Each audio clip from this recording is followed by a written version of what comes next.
स्वामी विवेकानंद। उत्तर प्रदेश में तारी घाट का प्रसंग। एक प्रभु निर्भर जीवन। स्वामी विवेकानंद तारी घाट में चिलमिलाती गर्मी के दिनों में रेलगाड़ी से उतरकर कहीं छायादार स्थान ढूंढ रहे थे। स्टेशन के द्वारपाल उन्हें अहाते में बैठने से मना कर दिया। वे गाड़ी खाने के पास एक खम्भे के सहारे बैठ गए।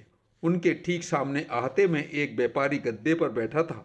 बीती रात वह व्यापारी भी स्वामी जी के साथ रेलवे के उसी डिब्बे में यात्रा कर रहा था और उसे पता था कि स्वामी जी के पास दिन भर के लिए खाने पीने के लिए कुछ भी नहीं है और उन्हें अपनी प्यास बुझाने के लिए एक गिलास पानी भी नहीं मिल सकेगा, क्योंकि उनके पास पैसा नहीं है। सन्यासियों के बारे में व्यापारी की सोच बहुत घटिया थी।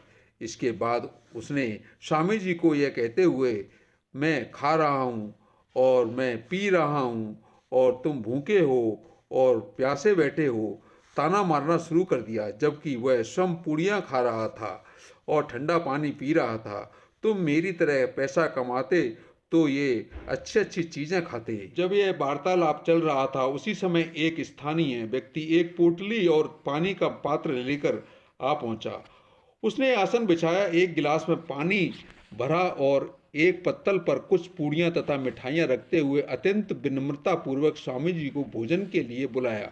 स्वामी जी यह देखकर बहुत ही दुविधा में पड़ गए और वह अपरिचित आदमी से कहा, भैया तुम मुझे कुछ और तो नहीं समझ बैठे?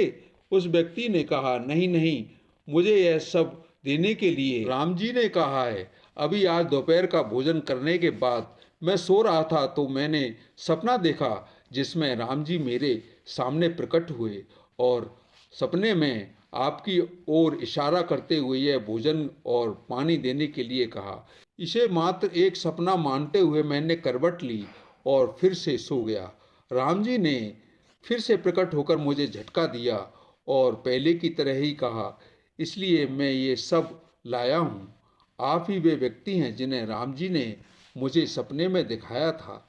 बाबा जी, अब आइए और भोजन कीजिए। यह देख ताने मारने वाला व्यापारी ने स्वामी जी से अपने मूर्खतापूर्ण व्यवहार के लिए क्षमा करने के लिए प्रार्थना की और उनकी पद रज ली।